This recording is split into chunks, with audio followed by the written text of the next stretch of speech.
di muka surat 94. 94 ini nampak perbezaan antara carbon footprint dengan apa satu lagi, carbon handprint. Foot yang tadi memberi kesan sebaran, maknanya makin teruk karbon tu dibebaskan terlepas kepada alam sekitar. Lepas tu handprint adalah, tugas dia adalah impak yang positif. Dia mengurangkan kesan-kesan karbon yang tersebar. Macam mana kaedah tu. Okay. Awak tengok kat sini ya, tapak tangan carbon handprint. Antaranya adalah langkah yang pertama, muka surat 94 ini, dia penggunaan bahan dengan jejak karbon yang rendah dalam pembuatan produk. Okey. Kita kena selidik dulu. Bahan produk ni menghasilkan karbon yang tinggi macam mana. Kalau yang tinggi kita kurangkan. Kalau boleh elak-elakkan guna produk yang menggunakan yang membebaskan karbon yang tinggi kepada alam sekitar. Contoh yang diberi adalah simen dikurangkan, ataupun kita tak nak guna simen, kita guna kayu-kayu, kan, kayu-kayu daripada balak. Maknanya kita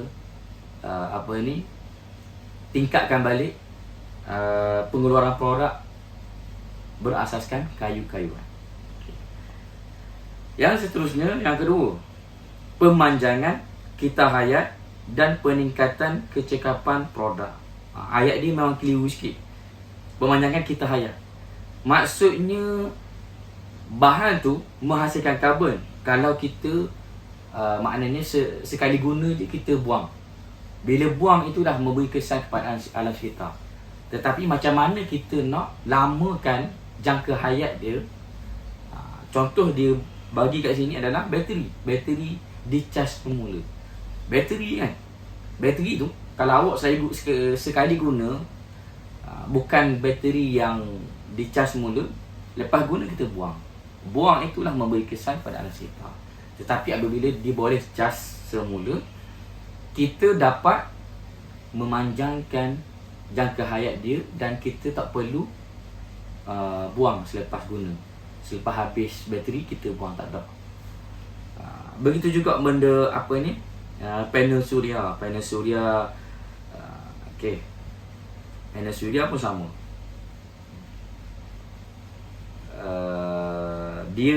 Kita mengurangkan penggunaan elektrik berasaskan benda lain. Kita guna cahaya matahari sebagai sumber elektrik lah. Tukar daripada cahaya matahari kepada elektrik. Ini maksud dia. Okay. Sebab kebiasaan produk, kebiasaan selain daripada panel hidroelektrik hidroelektrik, daripada air kepada elektrik tu, mesti bermacam-macam cara nak hasilkan elektrik itu sendiri.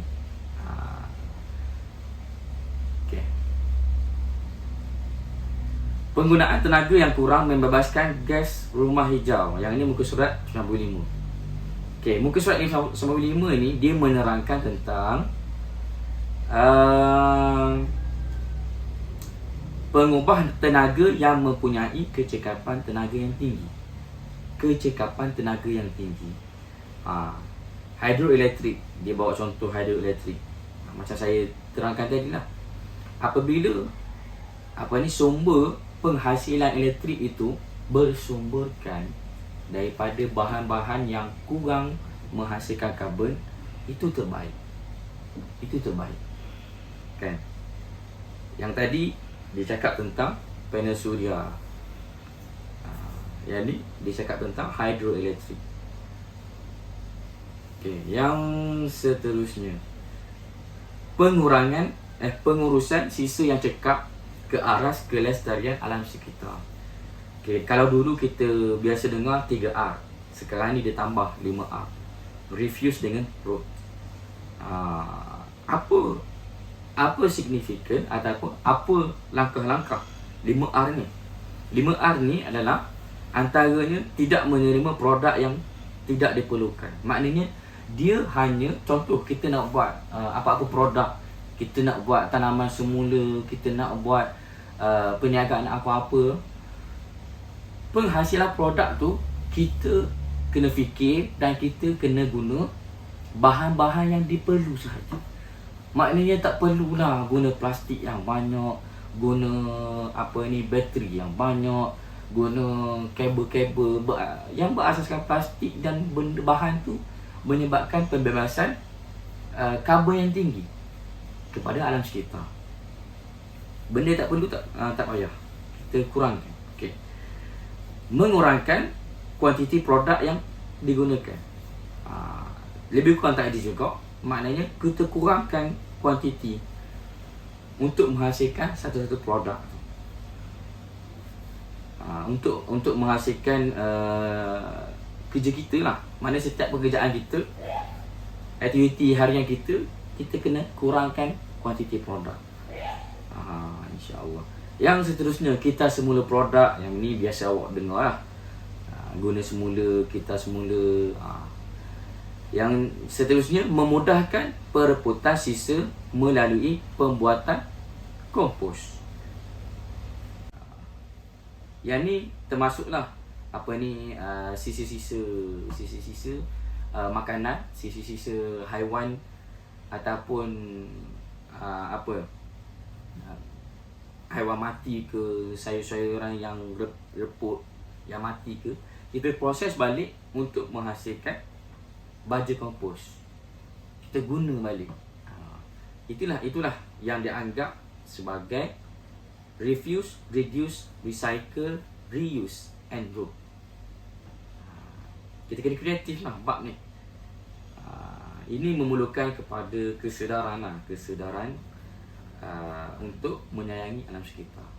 Yang seterusnya, yang terakhir, penyingkiran gas rumah hijau dan penyimpanan karbon dioksida dalam sinki karbon.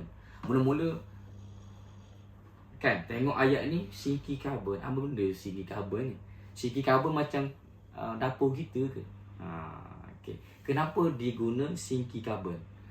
Okay. Secara logiknya adalah sinki kita buang ikut saluran yang betul. Kita tak buang dekat tingkap dapur. Bila buang dekat tingkap dapur, tingkap jadi kotor. Seterusnya, kalau jiran lalu, habis rumah.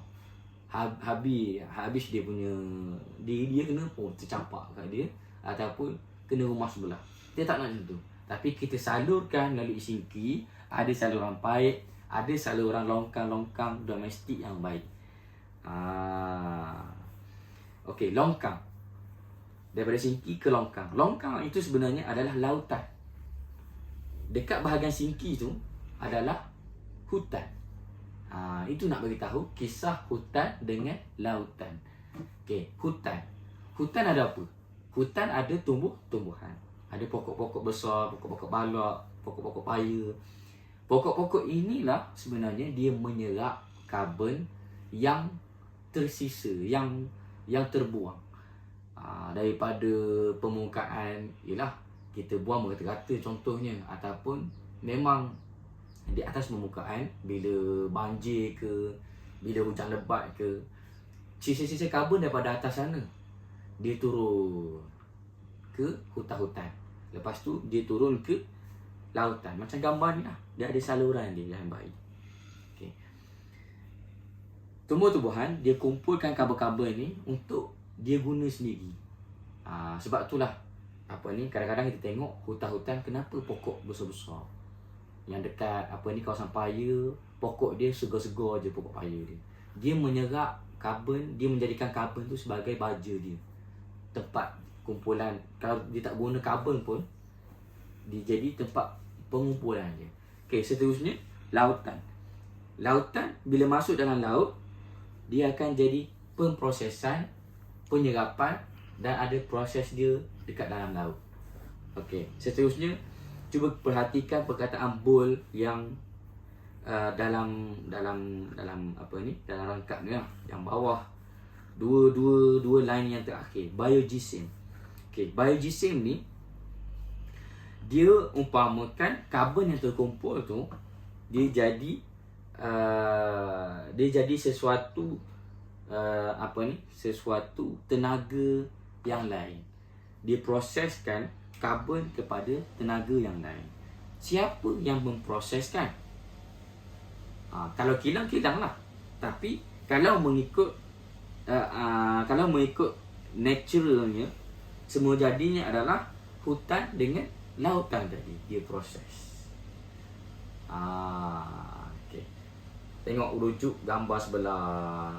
Nampak dia guna dia dia comparekan antara hutan dengan lautan dengan kilang.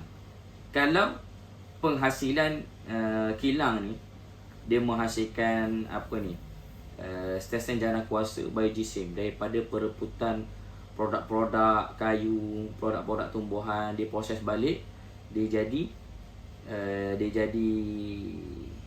jana kuasa, dia jadi bentuk tenaga yang lain. Itu je sebenarnya.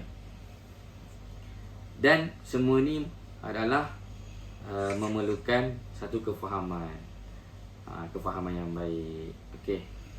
Kalau tak faham susah juga. Sebenarnya benda ni kita boleh umpamakan banyak lagi analogi lain.